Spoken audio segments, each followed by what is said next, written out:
Julien Moreau ran. His breath tore through his throat, each gasp raw and jagged. His boots struck uneven ground, ricocheting debris and crumbled rocks as he maneuvered through the ruins.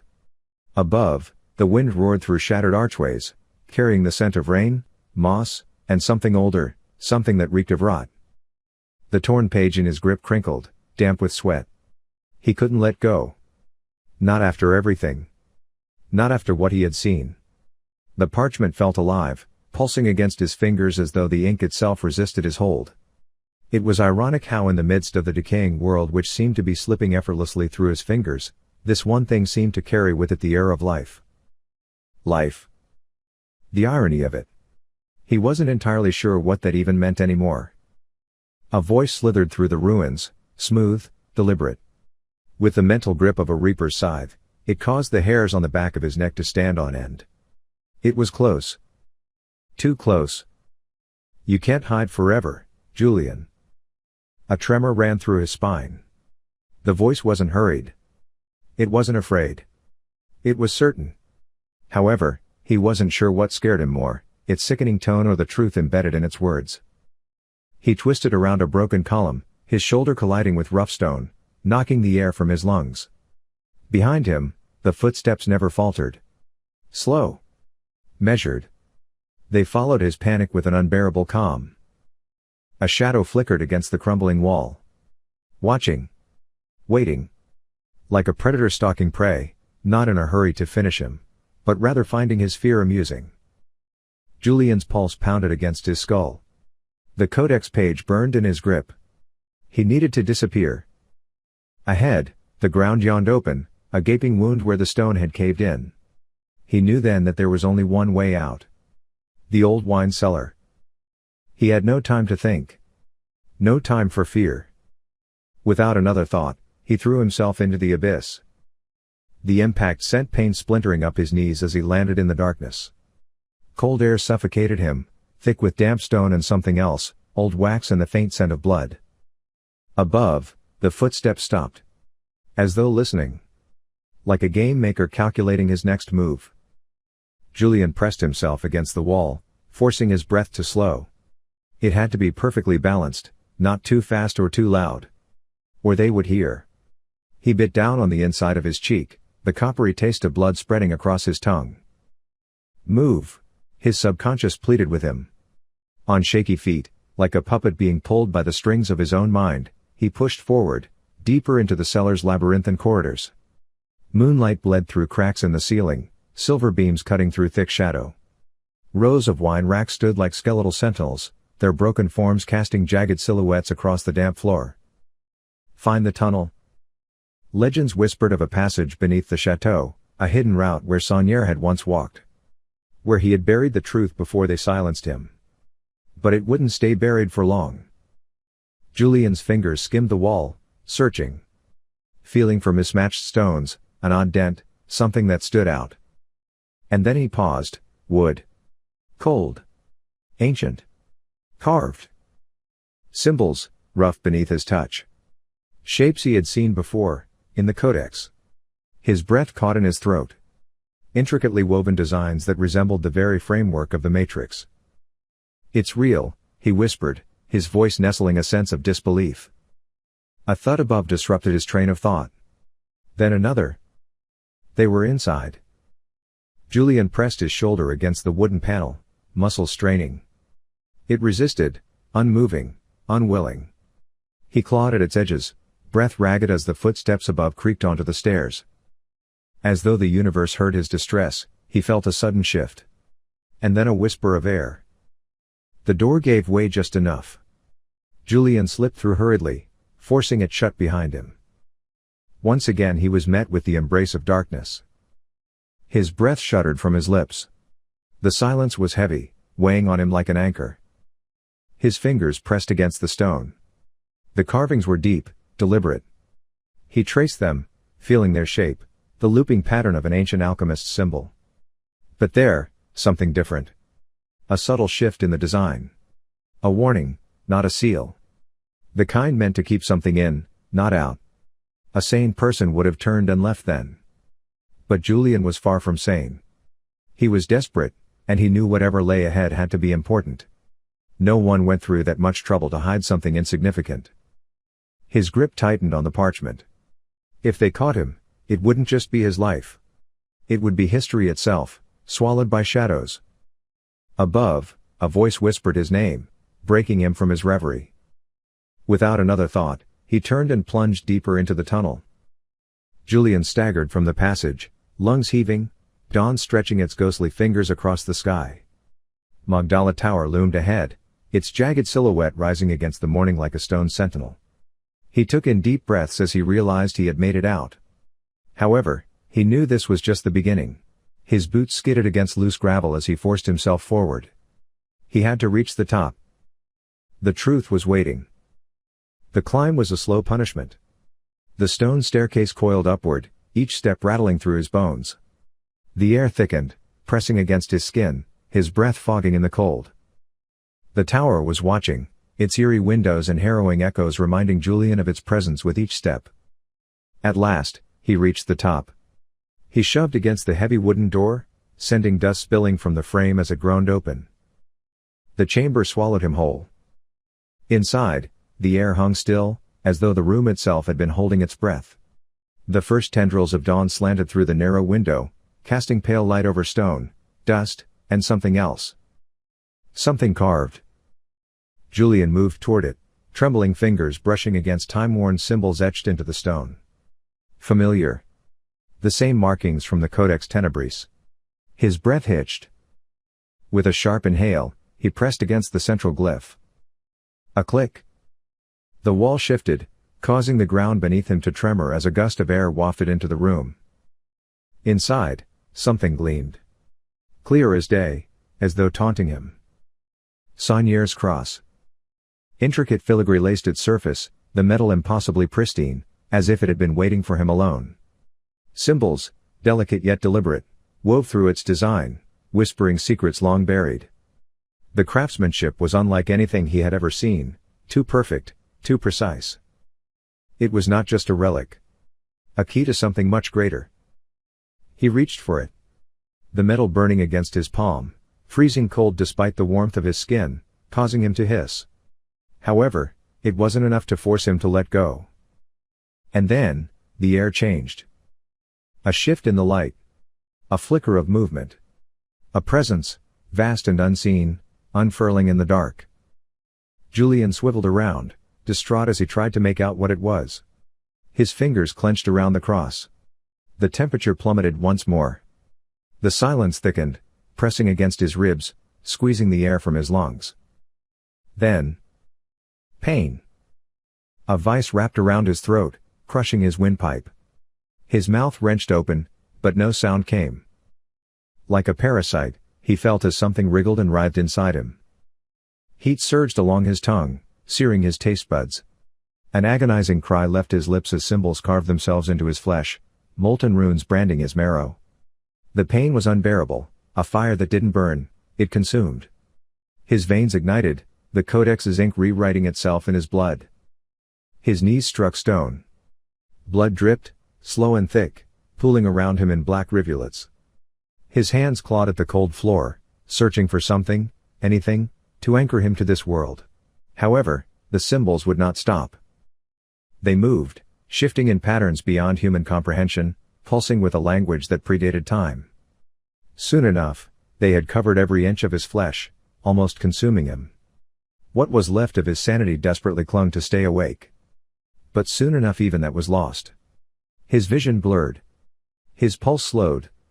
The world shrank around him as the darkness bled into the light. Julien collapsed. The last thing he saw was the cross, gleaming in the dim light, untouched by his blood. The tower stood witness to what had unfurled. Unmoved. Indifferent. Eternal and unchanged. When the woman found him, she screamed. Her eyes wide as saucers as she struggled to comprehend the ghastly sight before her. Soon enough the villagers came as murmurs erupted. The authorities followed suit. They stood over the body, their faces pale, their words hushed, unable to make sense of what lay before them. One officer knelt, fingers hovering over the blood-drawn symbols. His voice barely a whisper. This This isn't just murder. His words laden with the weight of what they had witnessed. A waking nightmare. Another swallowed hard, his throat dry. Something dark. He hesitated, eyes fixed on the corpse's branded tongue, scorched flesh and hollow eyes. Something ancient. A chill crept through the tower. And somewhere, unseen, something watched. Waiting to be unearthed once more. Lucien Vail stood at the base of Magdala Tower, staring up at its cold, unnerving silhouette.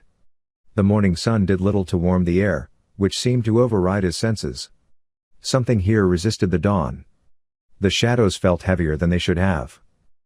A whisper of wind curled around his collar, sending a chill along his spine. It wasn't the weather. But something else. Something unseen.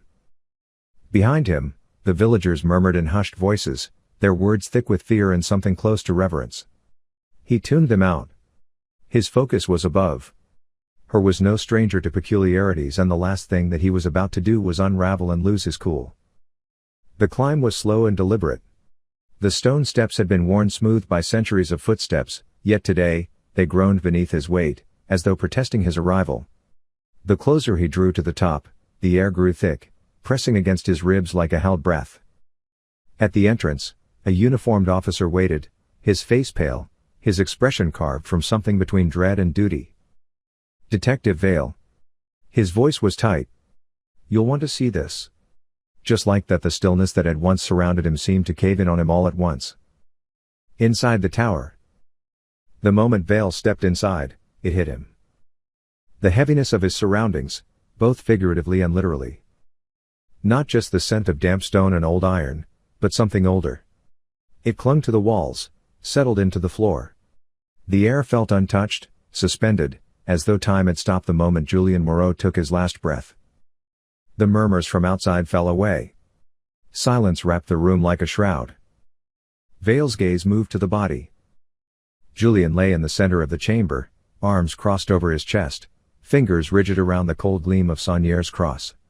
His face was turned upward, toward the fractured light filtering through the high window. His expression held no peace, only the lingering remnants of whatever horror had found him in his final moments. Vail inhaled slowly. The symbols around the body were precise, too precise. The placement of limbs, the streaks of dried blood, the exacting alignment of the cross. Ritual, not murder. Not in the usual sense. He took a step closer only to find himself pinned in place. A flash seemed to blind him momentarily, oh so suddenly. 5 years ago, night. Laughter in the backseat. His wife and daughter, voices woven into the hum of the engine. Lucien smiled, glancing into the rearview mirror. In that moment he was truly happy, and if he had known what would come after, he would have clung onto it tighter. Then, a figure appeared on the road. A woman in white, still as death, staring straight at him. The wheel wrenched beneath his grip. Tires screamed. Metal crunched, the world flipping. Darkness. When Lucien slowly came to, he gasped, coughing blood. His body twisted, reaching back. His wife was motionless. His daughter's beady eyes staring back at him. Outside the shattered windshield, the woman was gone. But something else was there. A symbol burned into the pavement, pulsing briefly before vanishing into the night. A symbol which had stayed engraved in his thoughts since then. The same sigil that was now seared into Moreau's tongue. Lucien snapped back to the reality, breathing sharply. The present settled in like a weight in his lungs. His eyes flicked over Julien's body again. The sigil was burned into the flesh, not simply carved. Etched. Branded. Not by human hands alone. His fingers twitched above the symbols, his skin prickling. The air smelled wrong here. Not of death and decay, but of something older, something unfinished. "This isn't just a murder," he murmured, voice barely above a whisper. The officer beside him hesitated. We don't have anything concrete yet. Never seen anything like this." Lucien's jaw tightened. That was a problem. "Who found him?" "Elderly woman from the village," the officer said. "She brings bread to the chapel every week." Lucien exhaled, shifting his gaze to the cross clenched in Moreau's grip. The weight of it seemed heavier than the silver it was made from. The positioning wasn't just symbolic, it was meant to do something. And it was up to him to figure out what that was. However, from the chill that ran through his spine, he had a feeling this was a Pandora box he wouldn't want to open. Eva's arrival. Eva Chevalier stepped into Magdala Tower, the air pressing down on her chest. The scent of iron lingered, the dampness of the stone walls seeping into her bones. The silence was loud. Heavy.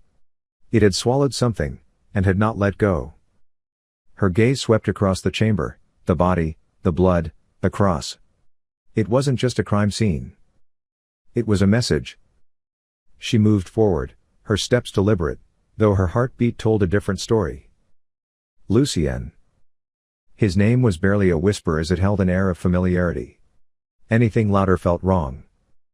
Lucien didn't look up. He crouched beside Moreau's body, his fingers hovering above the symbols, his expression unreadable. "This wasn't a murder," she said quietly. He exhaled sharply. "I know." Eva stepped closer, her body tensing with uncertainty. She knelt, her fingers hovering just above the blood-drawn markings. They weren't just an act of brutality. They carried life. Before she could withdraw, a memory surfaced, unwantedly. She was 8 years old. A wooden stool in her grandmother's attic, the scent of aged paper thick in the air. A book, old and worn, laid open before her. These symbols, Eva, her grandmother's voice had whispered, tracing the intricate lines. They hold secrets that have been guarded for centuries. Eva had leaned closer, wide-eyed. Who guards them? A pause. Then, a sad, knowing smile. The Templars. Back in Magdala Tower, Eva blinked, the present crashing back in. Her fingers still hovered over the symbols. Her pulse had quickened. "Eva?" Lucien's voice cut through the fog of memory. He was watching her with an edge of concern. "These symbols," she said, voice steadier than she felt, "I've seen them before." Lucien frowned. "Where?" "In my grandmother's archives," Eva murmured. "They're connected to the Templars." His expression darkened. "That doesn't make sense." The air seemed to shift as the gravity of the situation seemed to heighten. "This is a ritual," Eva murmured, barely trusting her own voice. Lucien's eyes snapped to her. "A ritual for what?" She shook her head. "I don't know yet. But this place, it's connected to something." Lucien straightened, his mind already dismantling the scene, rearranging the pieces into something logical. But there was no logic here. "We need answers, Eva." She nodded, pulling out her notebook. The symbols had to be recorded. "Understood." Lucien watched her work. She had the same relentless drive for truth that had drawn him to her in the first place. But truth didn't always bring clarity. Then, a pause as though reality dawning on them both. Lucien's voice was low, careful. Too careful. "Do you think this has anything to do with your grandmother's disappearance?" Eva froze. The question hung between them, a thread linking past and present, secrets and loss. A weight she had never been able to put down. Slowly, she looked up. Her eyes met his, uncertain, but burning with something deeper. "I don't know," she admitted. "But I intend to find out." Lucien held her gaze for a beat longer, then nodded. That was all he needed to hear. Outside, the wind shifted, hinting at a calm before the storm. Whatever had started here, it wasn't finished. And more blood would be spilled before it was. They wanted the truth. However, what were they willing to sacrifice in order to get it? Lucien's phone buzzed in his pocket, shattering the thick silence that had settled over the chamber. The vibration felt unnatural in a place so old, so steeped in something that resisted the modern world. He pulled it out, glanced at the screen. His brow furrowed. "The coroner." The words felt heavier than they should, weighted with an expectation neither he nor Eva wanted to acknowledge. He pressed the phone to his ear. "Vail here." Eva didn't stop sketching, but the slight stiffening of her shoulders betrayed her attention. The voice on the other end crackled, hesitant. "We've finished the preliminary autopsy on Julien Moreau." A pause. A breath. Then, unease creeping in. Cause of death was cardiac arrest. Lucien's frown deepened. Cardiac arrest? That's it? Yes and no, the coroner admitted. The body shows signs of ritual torture. Lucien's grip tightened around the phone. A cold thread curled through his spine. What kind of signs? Papers rustled on the other end. A pause. Then, hesitation. The symbols burned into his flesh. They aren't just wounds. They were carved with precision. Intention. Another breath. And there's something else.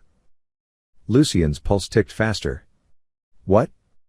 Traces of an unidentified substance in his bloodstream. We're still running tests. Eva stopped sketching. Lucien echoed the question she was already forming. What kind of substance? Another pause. This one longer. It's too early to say definitively, the coroner admitted. But it's not a common toxin. And not a drug, either? It might be connected to the ritual. Lucien ran a hand over his face, exhaling through gritted teeth.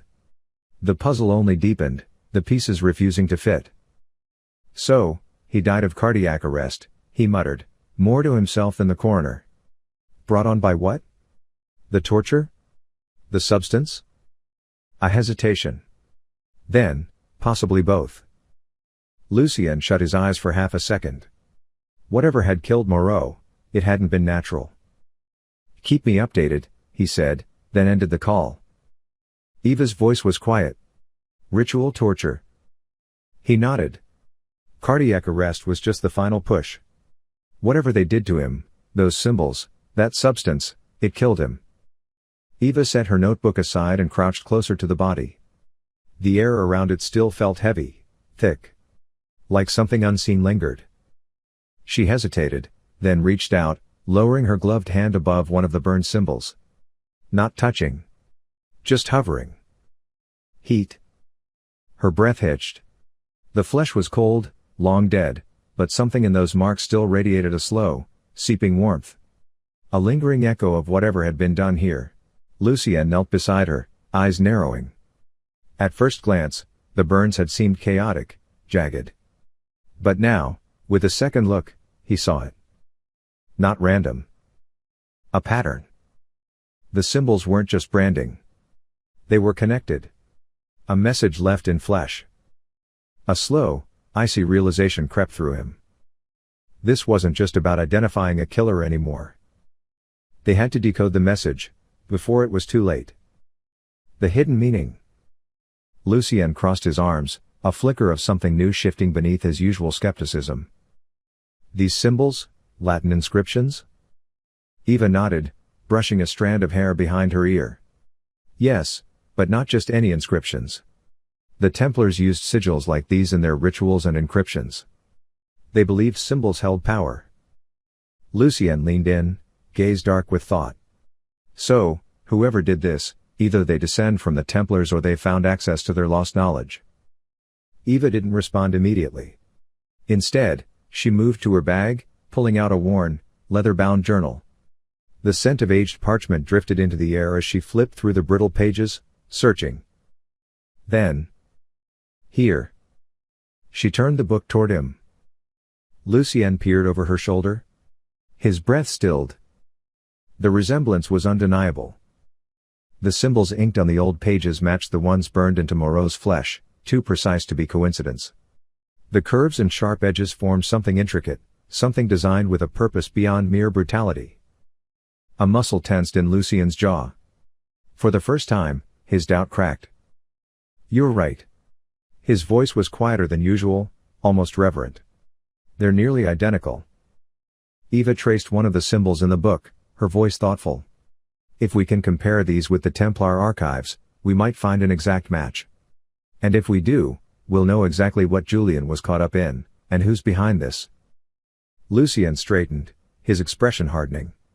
Then we need to get to those archives. She closed the journal carefully, slipping it back into her bag.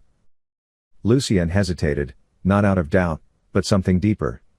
A quiet understanding that they were stepping into something far bigger than either of them had imagined. Then, with a firm nod, he spoke the words neither of them could take back. "All right. Let's go." The road to answers.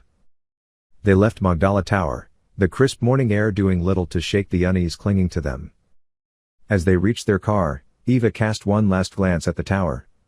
It loomed against the sky like a sentinel, standing guard over something lost to time. Julien's body had been posed for a reason. A message. And now, they held the first key to deciphering it. The engine rumbled to life, tires kicking up dust as they pulled onto the winding roads leading away from Rennes-le-Château. The landscape blurred past, rolling hills, ruins older than memory, paths shaped by centuries of history. Yet, as they drove, Eva couldn't shake the feeling that they weren't just chasing the past. The past was reaching for them. She glanced at Lucien. His grip on the wheel was firm, his expression unreadable. She didn't need to ask if he felt it too. Whatever the Templars had buried, someone was trying to unearth it. And people were already dying for it. She exhaled slowly, steadying herself for what was ahead. They had to decode these secrets before it was too late. Because if they failed, Julien Moreau wouldn't be the last to die. Instead, this would only be the beginning. Lucien and Eva walked through the ancient heart of Rennes-le-Château, their footsteps hushed against the uneven cobblestones. The village breathed history. Stone houses stood like silent sentinels, their weathered facades whispering secrets from centuries past. Sunlight spilled over the rooftops, stretching gold-tinted shadows across the square. The scent of fresh bread and lavender wove through the air, but underneath it lurked something else, something damp, something old, like earth long undisturbed.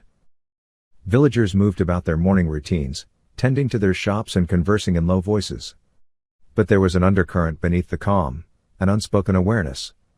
Watchful eyes followed Lucien and Eva's progress, brief glances exchanged with wary caution before returning to daily tasks. Eva didn't blame them. It wasn't every day that the peaceful village was shook by such an incident. Eva tilted her face toward the warmth of the sun, exhaling slowly. "It's a beautiful day," she murmured. Lucien's gaze never stopped moving. His tense muscles and hardened gaze seemed to analyze every corner of the village. "Too bad it's overshadowed by what we're dealing with," he finally managed to say. She reached into her coat pocket, fingers brushing against crisp, charred edges. Pulling out the half-burned note, she passed it to Lucien. "I found this in Moreau's coat." Lucien quirked a brow briefly, wondering why she was only bringing it up now. Lucien unfolded the brittle paper, eyes narrowing as he read aloud, "She sees what was lost. Seek her before they do." His brow furrowed. "Who is she?" "At least that is who it seems to be." Eva hesitated, then met his gaze. "Jean Fournier." Lucien's expression flickered with recognition. "The blind fortune teller?"